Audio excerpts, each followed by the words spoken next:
it's what happens in the home that the public doesn't see. That's where the crime happens. That's where the abuse happens. And that's why it's so difficult for true victims of narcissistic abuse to convince almost anybody, much less their friends, of what they're going through.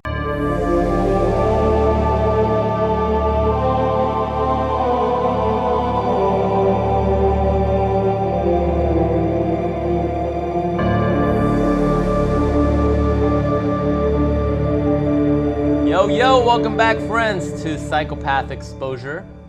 My name is Kita, and many people ask me, Kita, how are you able to tell if somebody is a narcissist or a psychopath? And guys, it's not that absolute. As much as I would love to just tell you, oh sure, in 2 seconds you can tell right away if you're dealing with a psychopath narcissist, but it's just not that absolute. This is a personality disorder. This is something that a lot of therapists can get fooled in counseling sessions. It's not just something that you can diagnose because of a certain cough, sore throat, something like that, where you can start narrowing it down. These people are very conniving. They're very psychologically skillful at wearing a mask, manipulating you, controlling the narrative, deflecting, projecting. It's difficult to just look at somebody and say, oh yeah, out of all those 100 people in the room, that's the one. The one right over there. Why? Because that one looks like my ex. Because my ex used to wear the same heels, or they used to wear the same makeup that way. They used to style their hair the same way. No. Sadly, it doesn't work that way. You can use your past experience as guidelines. That's what experience is all about. Experience is the father of wisdom, or in some cases, the mother of wisdom. I'm not sure which one it is, but they both sound good. You have to use your past experience as a guideline to make sure you don't make the same mistakes. But you can't be too quick to judge a book by its cover, especially nowadays when a lot of things that were taboo in the past, like tattoos, for example. Now everybody has, almost everybody, not all of us, but almost everybody has sleeves of tattoos, face tattoos, et cetera, and that doesn't make them a criminal, But back in the 80s, anybody that had a tattoo was like, oh no, that's a bad guy. So, especially like if girls had a tattoo, it's like, oh no, that's taboo, and now everybody gets it. So I want to give a shout out to somebody that was in a relationship with a monster like this, and this is their take on it, because it takes being in a relationship with a psychopath, with a narcissist, with a monster, to actually get them to reveal who they really are. Because these people, these individuals, they're able to fool the world. Okay, they can give to charity, and they can do fundraisers, and they can be very charming and very well spoken, and there's nothing wrong with that. And again, that doesn't mean everybody that gives charity, or that everyone that's in the spotlight and is very charming and charismatic, that doesn't mean that they're psychopathic. But it's what happens in the home that the public doesn't see. That's where the crime happens. That's where the abuse happens. And that's why it's so difficult for true victims of narcissistic abuse to convince almost anybody, much less their friends, of what they're going through. Because everybody else would just tell them, like, well, why don't you leave? Why didn't you leave? And even a lot of times in my videos, I want to wake you guys up. I want to make you realize, hey, a lot of this you did to yourself. A lot of this you did without a gun to your head. You could have walked away. You could have walked away. I know. I could have walked away a long time ago too. Even when things were already happening, even when I already had my evidence, even when I couldn't sleep, even when I was sure that there was infidelity and that I was being manipulated and I was taken for a fool, I still didn't walk away right away. Took me 7 times. 7 breakup attempts, right? When it should have, on the very first one, I should have terminated that and walked out with my life, with my soul. So it's not easy. But shout out to BJB2309. I really hate how YouTube has changed the way it shows the names now. Anyway, so there you go. Start with the eyes. Start with their eyes. Narcs all have this look in their face, eyes. It's hard to describe, but there's an emptiness to their facial expressions, especially the really bad ones. And if they split on you, it's even easier to notice. Now, she did say split on you, not spit on you, because if they spit on you, I think it would be harder to notice if you got the spit in your eyes. But if they spit on your face, then you can tell that you're dealing with an asshole for sure. Some of them, their eyes will almost appear to darken in color a bit. You've seen those horror movies, and the eyes get really, really black. It's like their pupils just take over the entire eye. That's kind of like when there's demonic possession. So yeah, that's pretty accurate. In these moments, it's almost as if something else is in control of them. You're face to face with a hungry predator, and their eyes match this.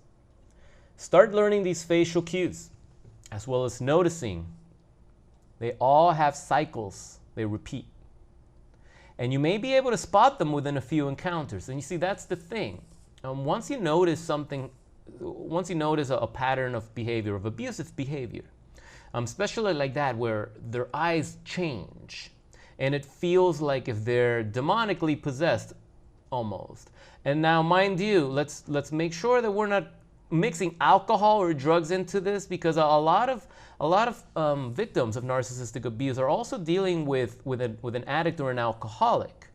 So you're dealing with two different beasts here, sometimes three different beasts, or one beast with three heads, like Asmodeus.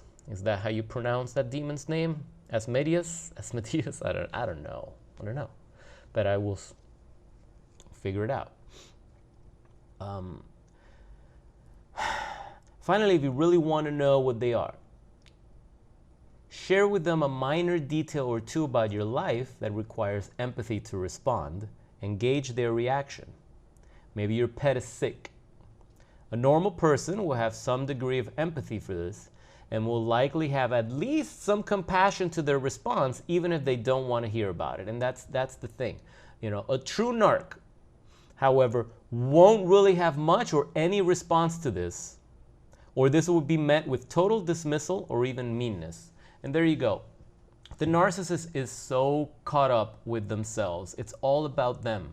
That when their loved ones, when their partners, when their friends come to them with something that requires empathy that's freely given by the majority of human society, they feel as if you're wasting their time crying about your dumb pet that's sick. They won't. It's like they cannot put themselves in your shoes and realize that you love this pet. You're attached to this pet. This pet has been there for you. It's been there through your ups and downs. For a lot of people, you know that the dogs and cats can be great companions, especially dogs when going through something like this. The narcissist does not want to hear it. They can't even muster up an empathetic response. They can't even fake it. Sometimes you can tell that they're bothered. It's like, don't bother me. That's how you can start to notice that, hey, there's something wrong with this person. Like, this person doesn't seem very loving. You don't have to be #empath to show empathy to somebody. You don't have to be Mother Teresa to care when your friends and loved ones are going through something that, you know, maybe they need a shoulder to cry on. Maybe they just need an ear to listen to. When you're going through something traumatic, something tragic, a lot of times you don't want somebody to tell you what to do. A lot of times you just want someone that's just going to listen and nod and just yeah, that sucks. That sounds horrible. Oh my God. Just someone there to empathize with you. They don't want to be told what to do. They don't want to be told, oh, suck it up, get up and go to work. No, you might need to take a few days off of work. You may need to take a few weeks off of work. You know, I took 2 weeks off of work during the discard phase. And I know some of you can't even fathom getting back into a normal routine. But testing, you know, once you already have a feeling that there's something wrong with the person in question here, you can start gauging their reaction over minor little things and start taking notes of that. See, you wouldn't have to do this with a normal person, someone that's not psychopathic or narcissistic. This is not something that you would be doing. If that's the type of shit you do with everybody, maybe there's something wrong with you. Maybe you got a little obsession shit going on, a little too hypervigilant, all right?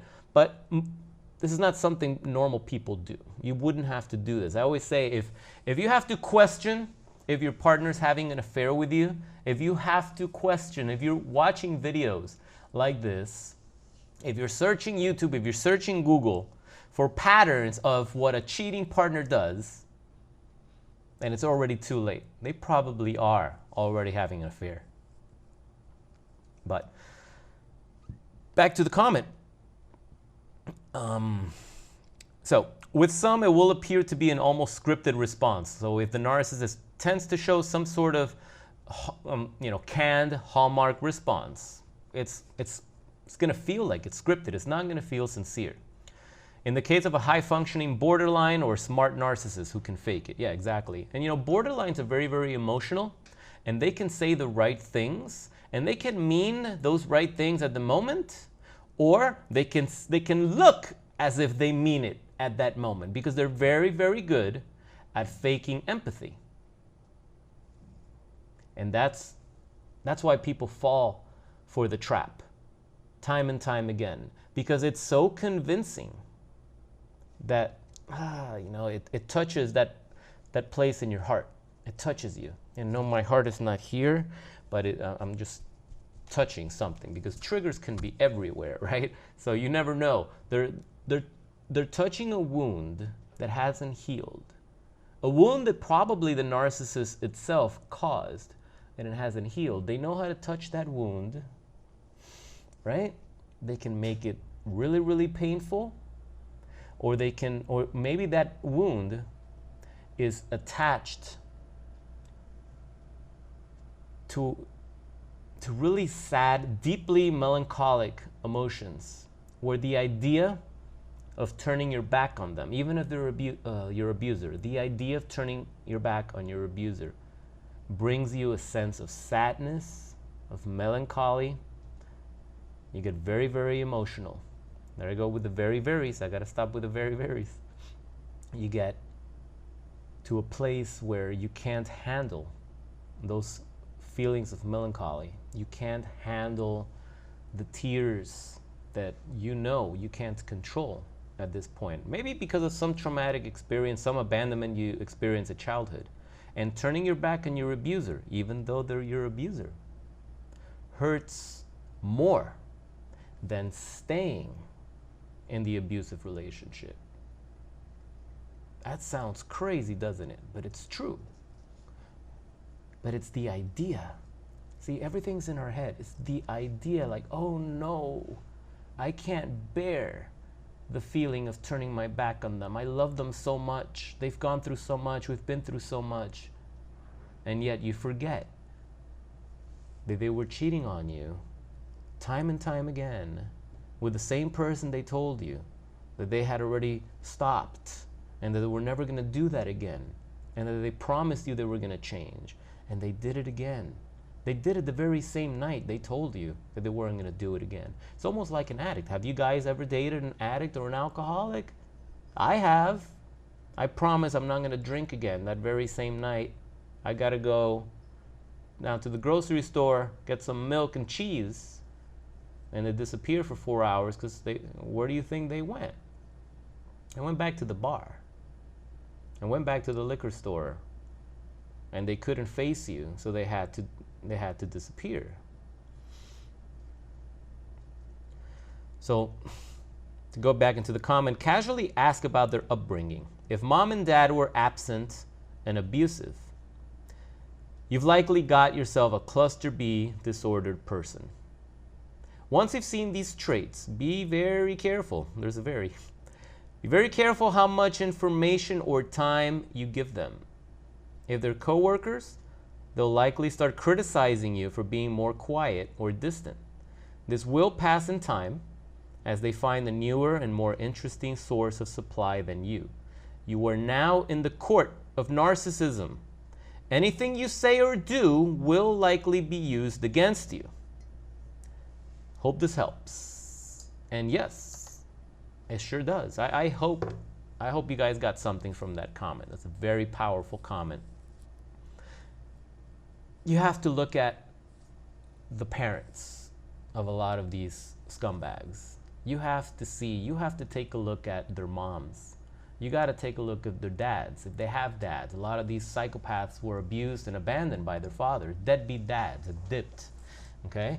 You have to look at their moms. A lot of times, mothers enable this type of behavior because they're also disordered themselves. Okay? You have to look at that. You have to listen to the stories that they tell you. A lot of you gentlemen, you're dating, women with daddy issues, and they'll tell you horrid stories about their father. And you don't realize there's a father-daughter dynamic now in your relationship, and you're the father that she's looking for, but at the same time, the father she never had, or the father she wishes she had, that she sees in you now, comes with a side of consequence, because she also hates and resents her father. So therefore, since you've taken the father's place, now she hates and resents you. Therefore, she spazzes out and lashes out and tantrums and cheats and lies and betrays you, because deep inside, she wants to get her own little vengeance. And it goes in complete conflict because she also wants a father. And then she sees you as the fatherly role that's going to put her in her place and protect her from right or wrong and steer her in the right path. And it's a slippery slope. It's a slippery slope. But you gotta look back at the upbringing. And the same thing is with us. We gotta look back at our upbringing. Was there abuse? Was there abandonment? Was there narcissism? Was there addiction? Because a lot of times the answers to the questions that we ask, you just gotta go back in time and you gotta see, oh, so this is what happened when I was a kid, and this is what I absorbed like a sponge, and this is what I'm seeking now. This is what's familiar now, because that's what I saw growing up. Your definition of love, or the way you see love, or you define love, might be quite abusive. And to everybody else, they'll look at you like, hey, how can you confuse that as love? Can't you see? And no, you can't see, because you're looking at it through the eyes of a child, through your own lenses, your own traumas that you haven't worked through. So you attract somebody like this. This person comes into your life in a way to help you open your eyes and grow into the person you need to be, to help you conquer your past demons, and at the same time to punish you if you're unwilling to find the strength to fight back, to find the strength to stand up for yourself, to find your self-worth and grow. So you will get punished time and time again. It's not always the case. We've got deranged psychopaths that you just got in their line of fire accidentally, and now you're gonna get what comes by being entangled with one of these predators. Sometimes there's casualties of war. You're not even directly in their line of fire, but they're attacking somebody that's within your proximity, or that you happen to know, or that you had a history with, and now all of a sudden there's casualties of war, right? And you gotta deal with that too, those motherfuckers. All right, you gotta deal with that too and put them away. You gotta do what you gotta do, especially when they're coming at you. If they're coming at you, oh boy, you gotta take them out. Otherwise, they're gonna keep coming at you. Problems come, If you don't learn your lesson, ladies and gentlemen, what have we learned? You're going to face the same problem time and time again. And it's going to get harder each and every time.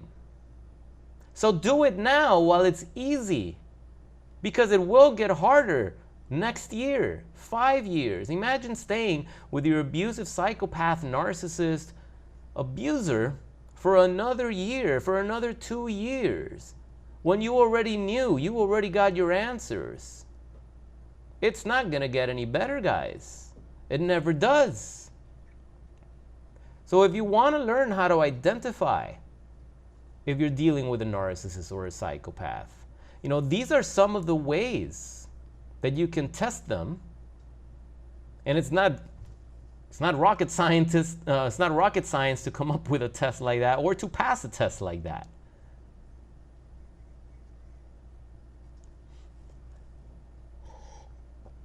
You know, a lot of you don't even have to go through these tests. You already can tell. You don't even have to watch a video like this. You already know that you're dealing with someone that's highly abusive and manipulative. There's something wrong with them. There's something wrong with them. And they turn on you. This is supposed to be your loving partner, or in other cases, this is supposed to be your parent or your offspring, your child. And they turn on you as if they're possessed, right? It feels like it's demonic possession a lot of times. Some people don't like or don't believe in that, you know? Some people believe in God but don't believe in demons. And it's like, hey, wait a second. If there's a good, there's a bad. Everything here on planet Earth has its opposite. Everything has its opposite. And for some people, what's good, somebody else is bad. And for somebody, something that's bad might actually be good. And sometimes what's good now later changes and transforms and is bad for you. A lot of instant gratification, guys, that may feel good right now, later on is bad for you. Later on, it takes a toll. And a lot of things that are bad right now, such as narcissistic abuse, when you grow from this, when you transform your life and you heal, and you move on from the relationship, and now you're in a better relationship and you're in a better life situation, then that experience that was horrible now was a blessing in disguise.